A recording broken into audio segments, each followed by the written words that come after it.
Take a look at this mouth-watering cinnamon raisin bread.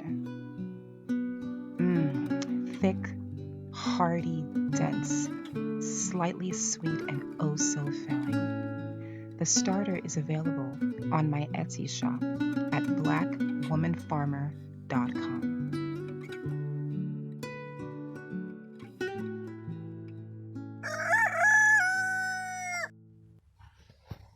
Good morning, everybody.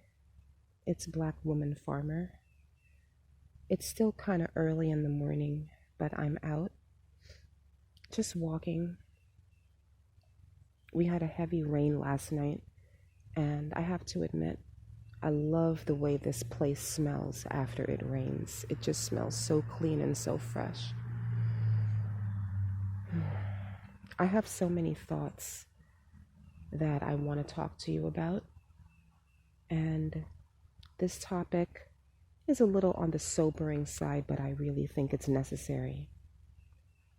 Something big is getting ready to happen. Whether we like it or not, whether we are prepared for it or not, something is in the air. And it's getting ready to go down because I can feel it. Because of the climate that we are living in the United States,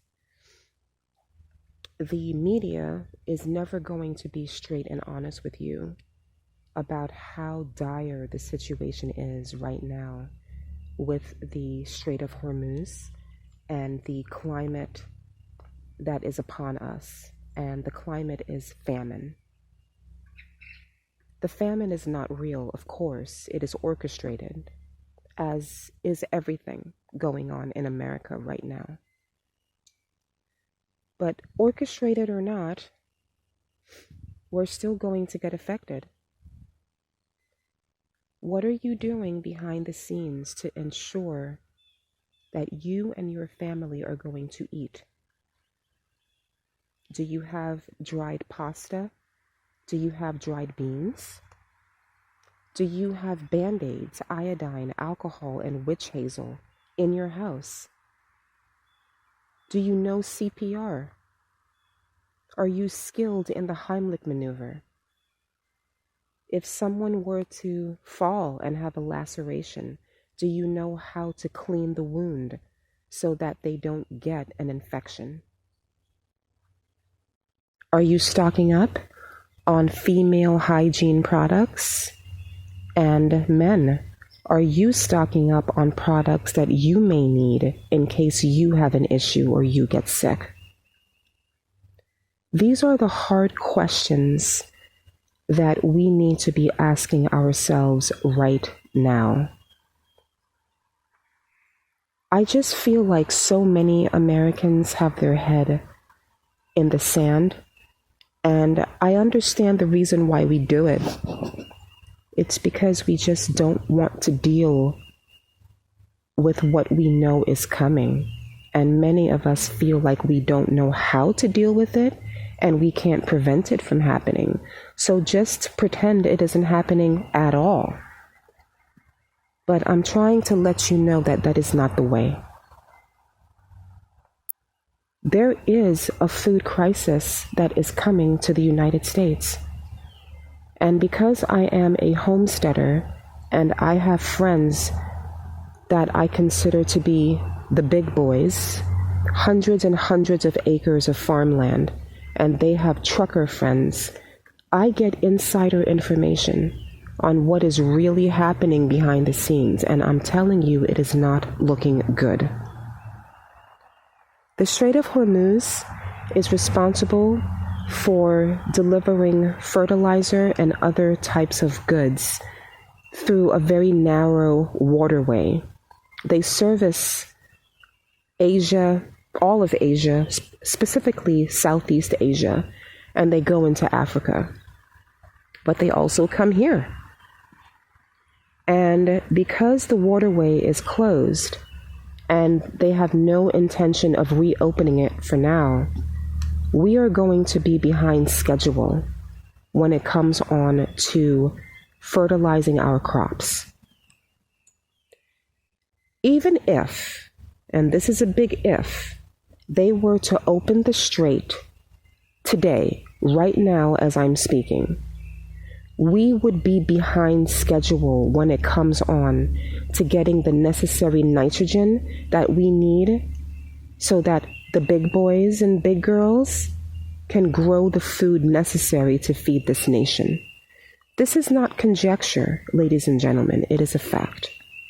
I live this life on a very small scale, so I know what goes into growing food. It is hard, back-breaking work, and it is also dependent on Mother Nature. She is the one that decides when we get rain. She's the one who determines whether or not there's going to be a nice hot summer. So we are at her mercy. And when we have other things in the background that make it harder for us to grow food, it puts a lot of stress on the farmers. It puts stress on our farm animals. It puts stress on the earth. And ultimately, we are going to pay the ultimate price. What are you doing, ladies and gentlemen? Are you just sitting at home, watching TV and movies and drinking and having a good time? Or are you getting everything together behind the scenes?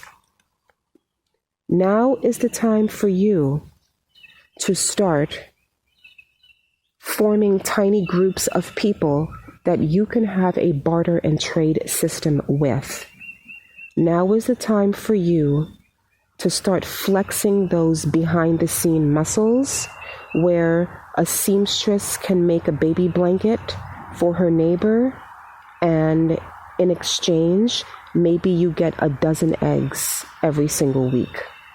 Now is the time. Get out and get to know anyone who grows food. Your local farmer, your homesteader, your gardener. As long as they have a hand in the soil, get to know them. Make friends with them. Know their name. Get their phone number.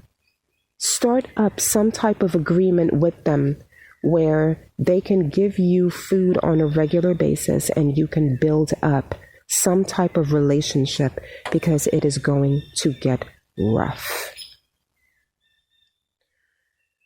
Well, that's pretty much all I have to say about this.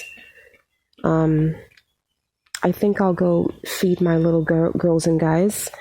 I really hope that you have taken this cautionary tale that I'm trying to tell you seriously. And do it now. Do it today. Don't wait. All right, everyone. I will see you in the next one.